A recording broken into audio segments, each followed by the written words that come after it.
That is a beautiful transition.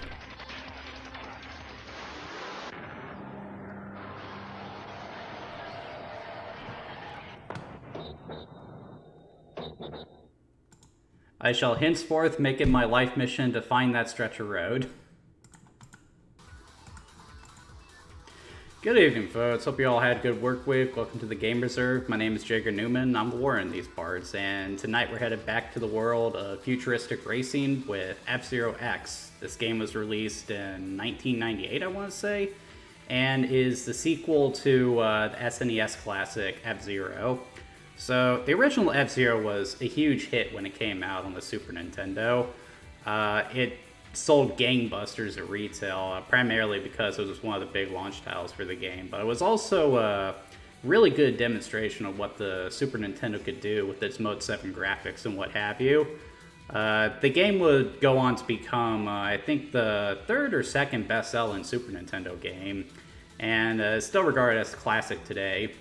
Nintendo actually had plans to follow up F-Zero on the Super Nintendo, but they quickly found out that for what they had in mind for the sequel, it just wasn't going to be feasible. Specifically, what they wanted to do was they wanted to make a multiplayer F-Zero, but they found that having the game split screen, they would have to dial back the size of the tracks and slow the gameplay down. So you basically couldn't have a multiplayer SNES F-Zero game. Weirdly enough, that's also what led to the creation of Mario Kart. They realized that they had to make a game like that. So they just said, how about we make a go-kart racer? And someone said, oh, that's not a bad idea. How about we put Mario in the karts? That is a great idea. So that did cover the quota for a multiplayer racing game on the Super Nintendo. But it still left F-Zero fans a little high and dry. Fast forward a couple of years, and now the Nintendo 64 is out, and Nintendo is just hitting it out of the park, adapting all their franchises into 3D with stuff like Super Mario 64 and Legend of Zelda Ocarina of Time. Someone had the bright idea to do another F-Zero game, and the game would come to be known as F-Zero X. Well, I don't think F-Zero X was a huge seller when it came out. It was still a critical success, and it was a very popular game on the console regardless. Even to this day, it's still considered one of the best games on the Nintendo 64, as well as just probably the best racing game on the entire console. I'm also really excited to talk about it. I love playing F-Zero, so let's just go ahead and get this started. Oh, that is awesome!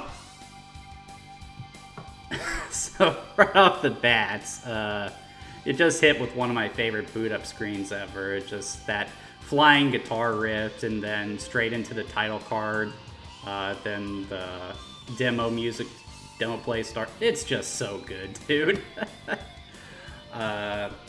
As for the title screen itself, this is actually the title screen that you get when you complete all the cups on Expert. And I definitely prefer this to the standard one you get. The standard one feels a little cluttered to me. This one feels a little more organized, though the background does take away from the title. I do gotta say, though, I do like the title of F-Zero X, mostly because it would have been very easy for them to call this, F-Zero 64. Let's go ahead and play this.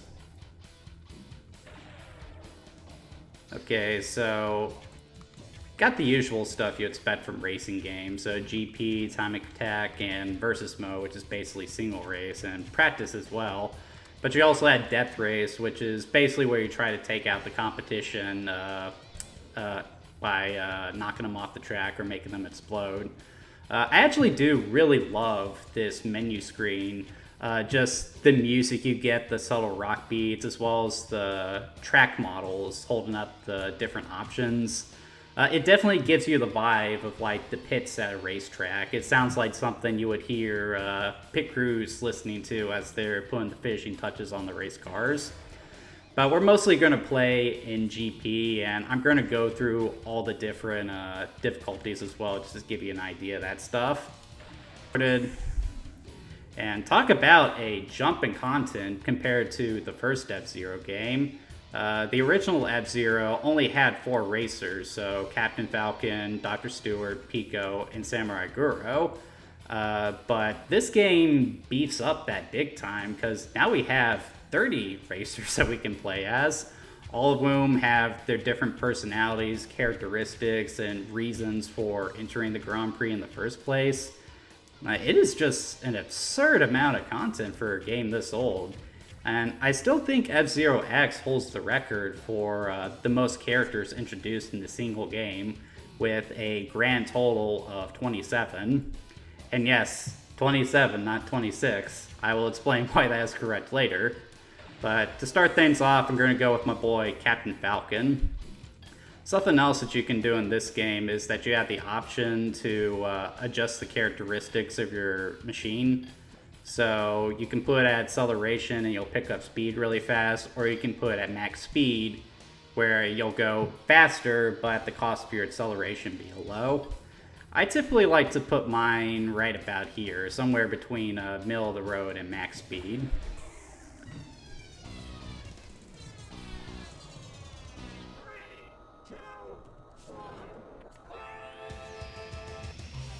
Alright, so the first thing we always talk about are the controls, and yeah, the controls are pretty spot on here. So it's pretty easy to make the subtle adjustments you need to. It feels like you have just enough grip on the ground, but it's also easy to lose traction if you're not careful. If you hold the shoulder buttons, you can tilt your car from side to side, which allows you to turn a little bit sharper. And now we're going to hit the second lap. So what that means is I can now boost. Now the boosting in F-Zero X is different compared to the first game. In the first F-Zero, whenever you complete a lap, you got 1 boost, which you could use only once. And you were limited to 3 boosts. In F-Zero X, they changed it so you can boost infinitely, but at the cost of your meter going down, which is what's above my camera feed right there. This is actually a brilliant choice because it not only allows you to achieve even greater speeds than before, but it also creates a great risk and reward system. So yeah, you can go faster if you mash that boost button, but you run the risk of draining your health bar and being taken out of the race with just 1 hit. Like, whoever came up with that is an absolute genius. One of the best design choices that were made with F-Zero X for sure.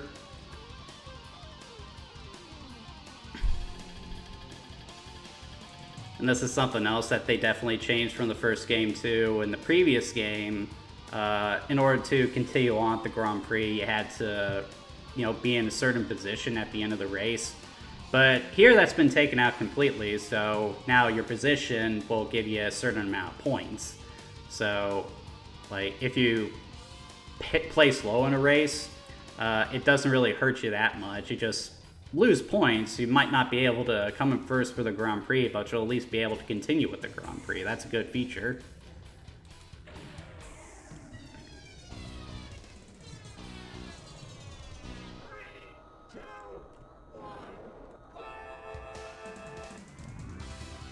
Alright, so let's get into the presentation. So, looking at this game, I think it might be tempting to call the graphics in F-Zero X weak. And that is fair. The backgrounds and theming are pretty thin, all things considered. The F-Zero machines themselves aren't terribly well rendered. And the tracks themselves just seem very basic. But there's actually a lot going on the hood that the untrained eye might not be able to see. The main thing being that the game is running at a smooth and consistent 60 FPS. This was just unheard of for the time F-Zero X came out. Most N64 games ran at like 30 frames per second, and it was considered amazing if the game would run without any bit of slowdown. And F-Zero X, the game runs at twice that, and never once does the frame rate falter. I mean, it's beautifully optimized, and that's primarily because the graphics are so simple. The team behind this had a very clear vision of what they wanted to be able to do in F-Zero X, and they were smart enough to sacrifice graphical fidelity to achieve that. They wanted to go absurdly fast. They wanted to have all 30 racers on the track at once, and they wanted it to run as smoothly as possible on these great big elaborate 3D tracks. So yeah, while the graphics definitely did take a hit because of that, it was for the best that that happened, because it makes F-Zero X just so much fun to play. It's just a perfect example of sacrificing graphical fidelity for gameplay.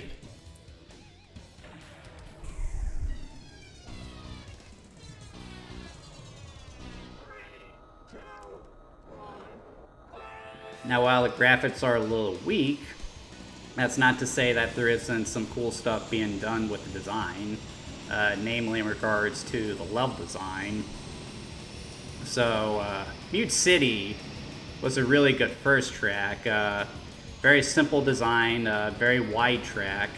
Allows you to get a grip for the controls and the boost mechanic, but it also incorporates the loop, which is the first example of roller coaster design in the series.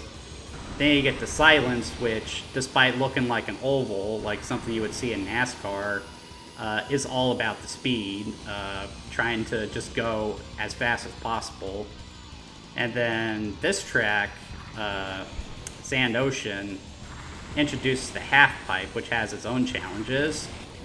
While there's no danger of falling off the track, trying to find the right spot in this thing to where you can maximize your speed, as well as just being in the right spots when the tube opens up onto the basic track, creates a lot of challenges. So yeah, this is another really good track.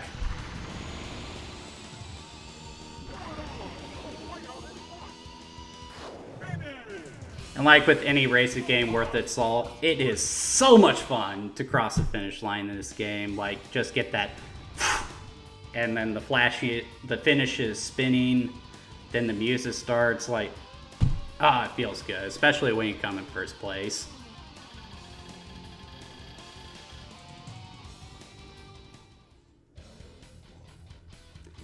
Devil's Forest Corkscrew.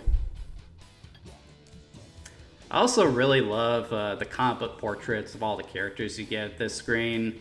It's a good way to have them appear in the game without having to render 3D graphics. 2D graphics were just less taxing, and the style is just absolutely gorgeous. Like, the characters look great in this game.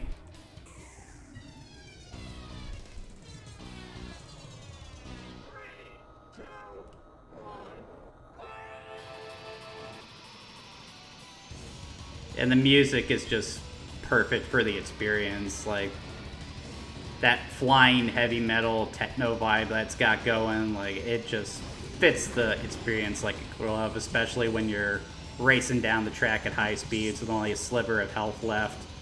It's just unlike anything else. It's one of the best soundtracks Nintendo has ever done.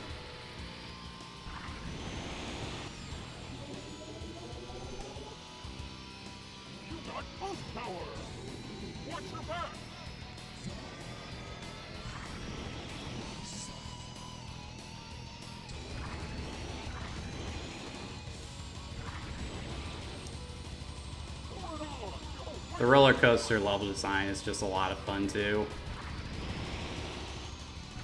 Like, just having that corkscrew in there just provides just that extra touch of character that the track needs to be interesting without having to resort to like complex backgrounds and everything. There actually was another futuristic racing game on the N64 that tried to have higher graphical fidelity while still doing everything F-Zero was doing, and that was Wipeout 64. While not a bad game per se, it ran much slower, and had all the issues that the Wipeout games had at the time. So, yeah.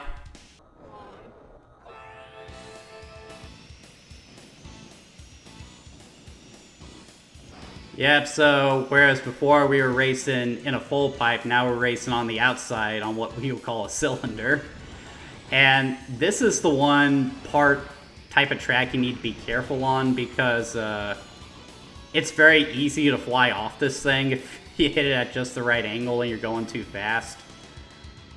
So you really gotta be careful, be mindful of where your position on the tube is. Make sure that when you hit a curve, you're on the inside of it rather than the outside.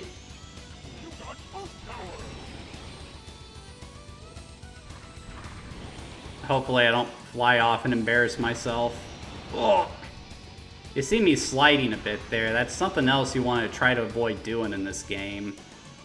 If you turn too sharply or hit a turn at an odd angle if there's an elevation, you'll start to slide to the side there. You'll not only lose speed, but you'll lose a good deal of control too. So you really want to be gentle with that joystick. You need to finesse your way through curves and everything, especially if you want to get through them while holding a lot of speed. Now, I might look like I'm dominating here, but I am playing on the lowest setting right now. On the higher settings, F-Zero X does get incredibly challenging, as you guys are likely to see. So, be sure to stay tuned, because I am going to up it once we're finished with this cup.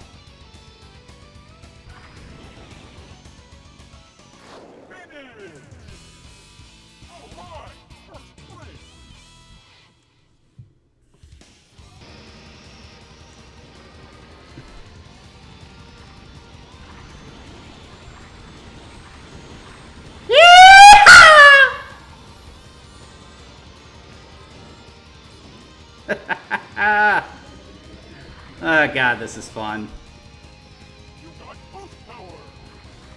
Now, I do want to show off some other racers though, so let's take a look at some of my favorites. I think my personal favorite of the new cast is definitely Silver Nelson.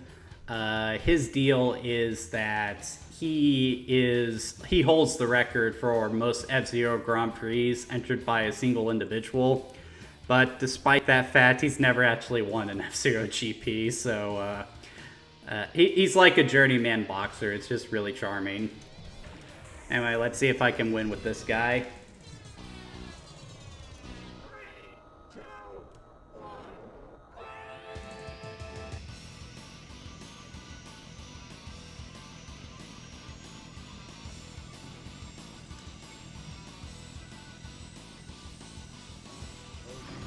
Oi.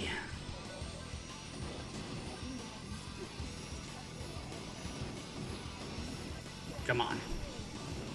Yeah, when everyone starts bunching up like that, that's where the racing gets really tricky. Because if you so much as tap someone, that's a good way to lose traction. Very much a problem.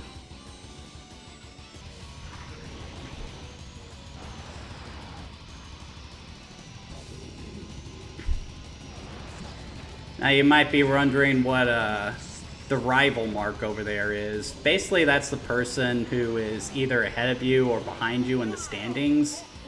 And the reason they do that is so you can try to take them out. If you double tap the tilt button, you'll do a side swipe attack. And if you perform a combination of buttons, you'll do a spin attack, which you can use to take out other racers.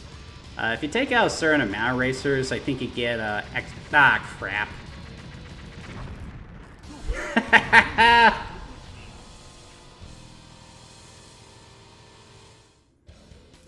And that is why you pay attention to where your energy is.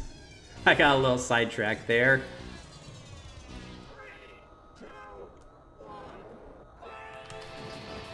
Yeah, like you see how I attacked him right there?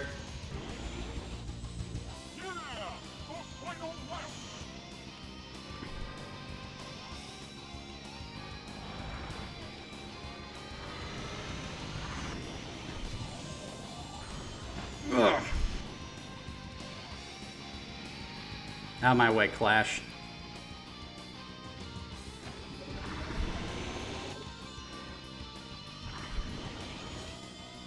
Woo!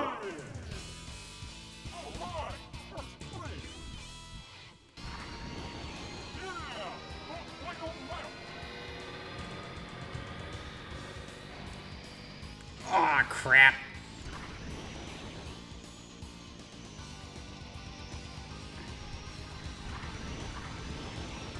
Typically try to wait for when the loop starts to go down to increase my speed. At least I think that's how it works. You actually don't have to keep your speed up in order to stay on the track when it's upside down.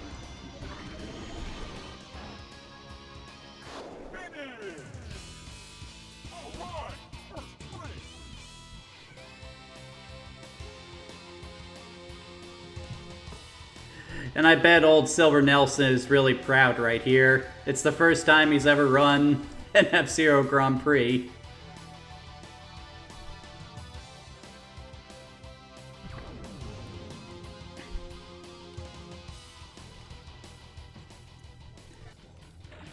How I do on Expert. And I'm probably about to get destroyed. So remember how I said there were 27 new characters introduced in this game? Some people would say only 26 because, you know, there's only 26 new vehicles. However, in one of those vehicles, there are two characters, Gomer and Shiho. So the story with these two is they come from an alien race who have this custom of pairing up with each other when they're born. So they basically do everything together. So these two choose to race one machine as one. So yeah, pretty cool. Unique.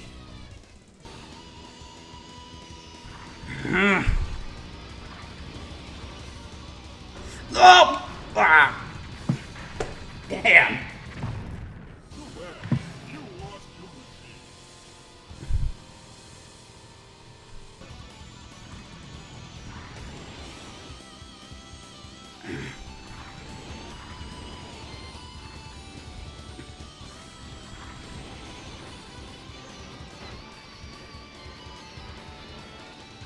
Come on now.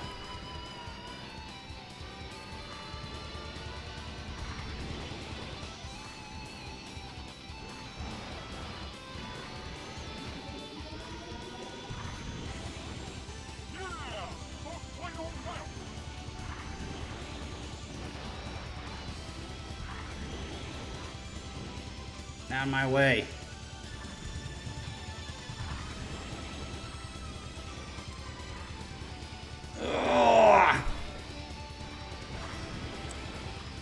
Come on, come on, come on. No!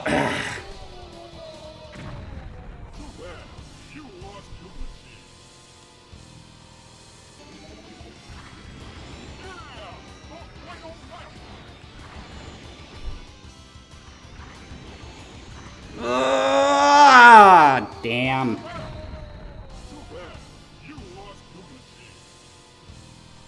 Yeah, so in order to steer really well, I often push the stick forward so I can make more subtle adjustments. You gotta remember to take your finger off the joystick, otherwise that happens. Pretty good game over screen though, I must say. Hey, you know, there's something familiar about this guy. And I think I know why. You guys want to know why? Next time.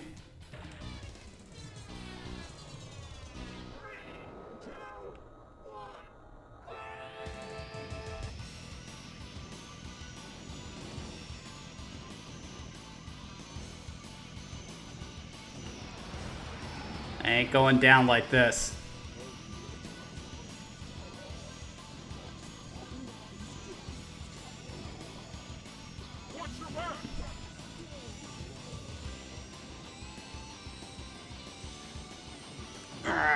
Watch it.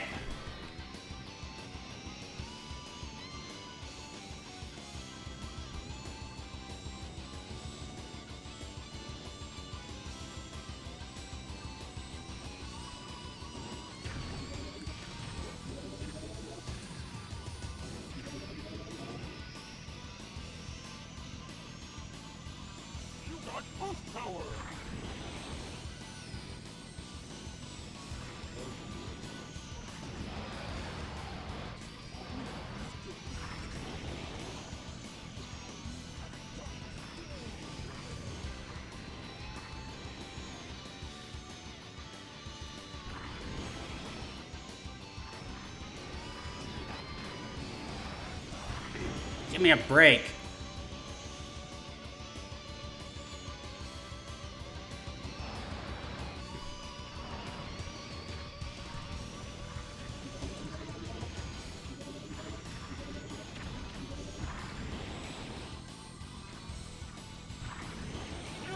Oh no. Oh, that was close.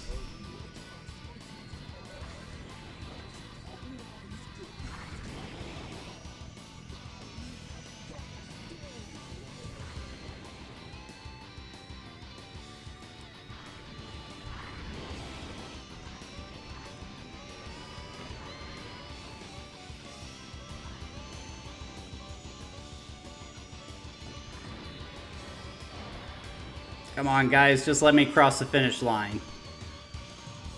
Not asking for much.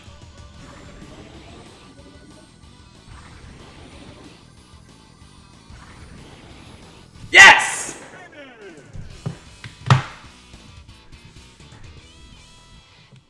Yeah, me celebrating for a ninth place win.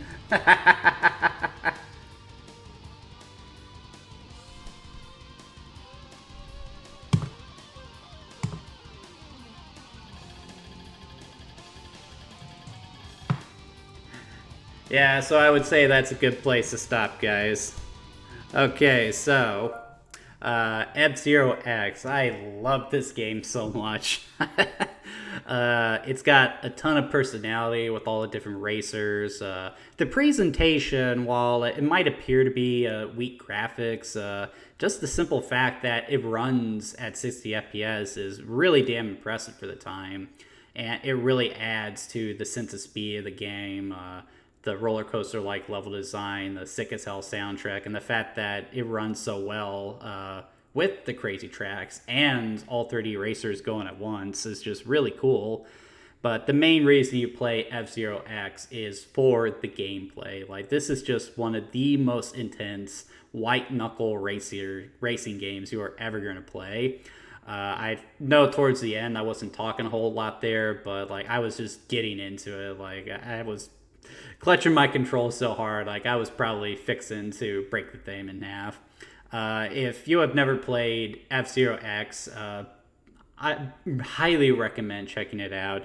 It is available for Switch Online, so have at it. And if you're a little discouraged by the fact that not all the content is unlocked initially, there actually is a cheat code to unlock it all. So, like, a lot of people might detest that, but you still have to play the game to get all those X's above the cups and everything. So, yeah, you're not getting bragging rights if all the content is unlocked.